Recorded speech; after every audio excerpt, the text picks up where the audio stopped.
All right, what's up, everyone? So today's training, acceleration based sprint day at the track, lower body day here in the gym. More heavier focus on the lower body, just because I think that pairs a little bit better with the acceleration. Just because simply it is the shorter sprints, the more acceleration base is not as neurologically, physically demanding as like a max velocity would be.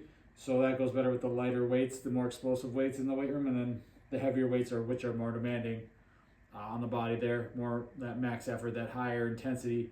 I think that pairs well that way. So at the track, we did just some depth drops. We did our single leg depth drops there. Just dropping. They took my trash can away, unfortunately, so they must have saw me on the camera or something. Didn't want me dropping off it. I'm gonna use that I made them take it away, and didn't want to walk over to the other one, so I just kind of, and actually have bleachers in there, and I just tipped the bleachers down and dropped off them. So next thing you know, those bleachers will be gone too. But we make do with what we got. Use your environment to your advantage. So we did those single leg depth drops. We did one set of single leg depth drops, and then we do our ball tossing, our fetch, play and fetch. I made the post about it yesterday. Play fetch, get faster. So we did fetch. Those were kind of our warm-up sprints, just like 10, 15 yards, depending on the ball, how far the ball traveled. So toss it, get from a different position. We did half kneeling, double kneeling down, and get up and go and grab it on as few bounces as possible. Then we went into our 10-10 flies. So this block, we're going to do 20-yard sprints on this acceleration, but we're going to change it up each week. So today was 10 flies. Next week, I think we're going to do 15 in a 5-yard fly. I haven't done a 5-yard fly. I saw Joachim was talking with, I can't remember who he was talking with about doing 5-yard times and timing those. So we're going to do those next week. And then I think we'll probably do time 20. So it's all 20 yards, but just changing it up a little bit, just to give myself a different stimulus, a little bit different. So it's not just the same boring, monotonous, so just straight 20-yard sprints. We also did our jumps over there as well, just because a little bit more room. And so I did diving over a hurdle to a broad jump. Usually I do them here, but my hurdle's not as high, so a new skill unlocked, a higher hurdle, an actual like track hurdle. A lot of it was more back flops, so just landing straight on my back and then trying to broad jump out of that, or pushing out the mat, so it wasn't the best. But again, it's a new skill. It's a new skill unlocked. That diving over higher thing, somersaulting right into that jump over dive, right into a roll, right into a broad jump. So they got better, not terrible, but a few of them were just landing back like I was a wrestler taking a back bump. But those are fun. And then the other jump I did was hurdle jumps, but it's just like a twist over hurdle. So another thing I'm terrible at is twisting while in the air. I don't know, something just locks up where I just don't twist. My lower body will twist, but my upper body doesn't really follow. So I got to get better on that. And it's just another skill of jumping over and then twisting. So I want to get to 380s. I can do a 180 easily, but I want to get to 360. So that's what we're going to work on here with those. Again, it's just a new skill, something you can learn. And I think it's just a mental thing in my mind that's I just got to rip it and twist. So that was what we did at the track. Now we are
Now we are back here.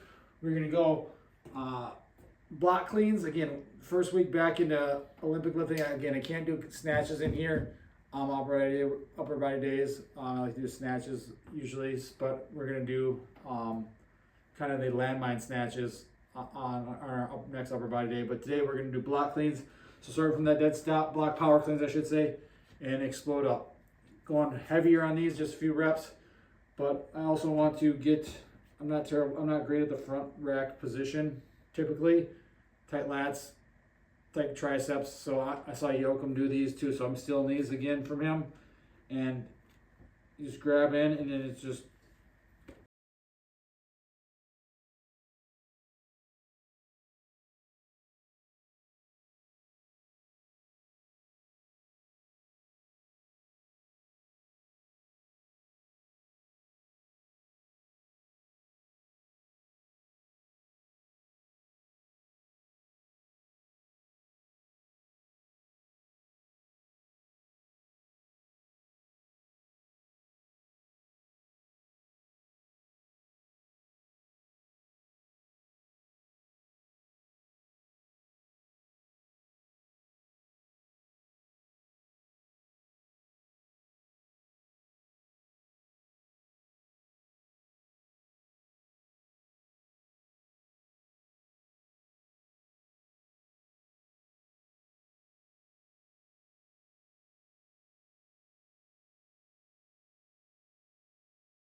next up, we're gonna go squats, front squats. Work up to a heavy set of 3, drop set after that. We'll do our spinal movement, spinal extension. So we're gonna do hand walk down the wall like that. Just again, work on our weakness, which is one of our weaknesses. We got plenty of them. But do things you suck at. I would say suck. I'm not. I was probably when I started the shit scale. I think we moved up to suck on that spinal extension. Again, still not great, but we work at it. Work at it.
Shape and you know, and my mother kept saying, you got to do something to get him out of the streets. And I said, I wanted to do something to prove myself that I wasn't some manufactured puppet in the New Kids. So I started listening to songs, and I said, Mark, why don't you record these songs? I'll help you get out of the streets, have a career, and, you know, I can also do something and sort of prove myself as a musician and not just be considered, you know, some phony boy band guy. So that's how the whole Marky Mark thing came about. But then he stripped down to his underwear. Did he get grief in the neighborhood for doing the underwear? No, he didn't get grief in the neighborhood. It was sort of irreverent, you know. He was just really just being, you know, being like a kid, you know, being irreverent. I remember the first time he did it, I would take him around to all his first, you know, probably 20 concerts. I would take him, I would literally book the concert myself, take him to the concert, you know, put his whole show together, and I would talk him through everything. And so he's doing all this stuff that I gave instructions to do, and then out of nowhere he just decides to drop his pants. And I was like, what the hell are you doing? But I was laughing so much, you know, he's a really funny guy, you know, he's probably the funniest person I've ever met in my life, you know, off camera. I mean, people think his movies are funny, but in real life, he really thinks I mean, all on stage just that would make me laugh out loud. But what was great about it is I knew then that's what was going to make him a star. All right, we are gonna do next. We're gonna do pairing. We're gonna go heavy sled push. So again, I suck at acceleration, just that early acceleration, especially just driving out. A lot of times I'm reaching rather than driving back. So I think, again, it's not specific to sprinting, but that horizontal force back into the ground, you're really driving those knees forward. And this is going to help with that. I haven't done these in a while. I know in the past they've helped me. So I'm going to do these, then I'm going to pair these with, I think we're going to go safety squat bar, Zercher squat, or not, safety squat bar HBK. So out low and stay long and lean on those HBK. Much better name than Cossack. So I'm going to load those up a little bit, see how we can go with those. So do a couple sets of each of these. I'm going to go down and back. That'll be one set for these. See how this is. Haven't done these in a while, so oh, I think I need to put my shoes on. My feet slip on this carpet. Wrap carpet that I have. Oh yeah.